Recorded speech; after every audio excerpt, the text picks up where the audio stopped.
Le riz Sona est dangereux, il est impropre à la consommation humaine et animale, dixit le colonel Pierre-Aimé Bikele, commandant de la Légion de gendarmerie du littoral. L'officier supérieur précise que sur renseignement d'un usager de bonne foi, les fins limiers du groupement de gendarmerie territoriale de Douala, sous les ordres du lieutenant-colonel Gérard Awon, découvrent ce magasin de fortune à Bomonon. La hiérarchie informée prescrit l'interpellation des personnes qui s'y trouvent et la sécurisation du site. Ce jeudi 28 novembre 2024, le magasin est ouvert en présence des autorités. Le poteau rose est découvert. Il s'agit d'une usine insalubre qui sert de cachette, lieu où des hommes lavent le riz moisier, le sèchent et le reconditionnent sous la marque riz Sona de qualité supérieure thaïlandais et écoulent sur le marché au grand danger des consommateurs. Voici les échantillons de riz moisier lavé, séché, reconditionné et revendu aux ménagères. C'est un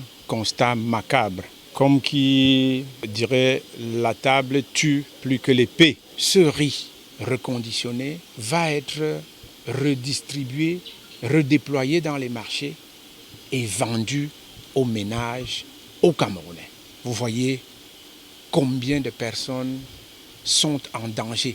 Ce magasin existe depuis plusieurs années. Combien de personnes sont déjà mortes par l'action de ces criminels qui empoisonnent la société camerounaise. Des hommes pris en flagrant délit d'une activité dangereuse, des tueurs en masse, selon Fouman Hilaire, chef de la brigade régionale de contrôle et répression de la fraude littorale à la délégation régionale du ministère du Commerce. Il y a beaucoup d'infractions ici, il y a les infractions au poids et mesure, parce qu'aucun instrument de mesure n'est fiable dans ce lieu.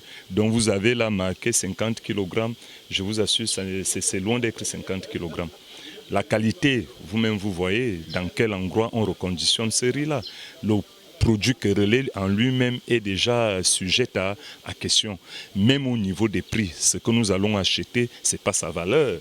Donc on va nous vendre un sac de riz de 50 kg, 5% de brisure au prix où il coûte, alors qu'en fait c'est quelque chose à détruire.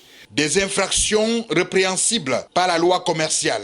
À l'exception des amendes pécuniaires liées aux sanctions administratives, il va également s'en suivre des poursuites judiciaires. Ces personnes-là seront mises à la disposition de la justice et devront répondre à la rigueur de notre architecture légale. Surpris par cette autre découverte de la gendarmerie nationale, Sintat Nguyen, adjoint au sous-préfet de l'arrondissement de Dibombari, présent lors de la perquisition, invite les populations à plus de vigilance. Vigilance plus. Le magasin est placé sous scellé. La Légion de gendarmerie du littoral se dit déterminée à protéger les consommateurs. Les populations sont invitées à dénoncer tout fait suspect dans leur quartier.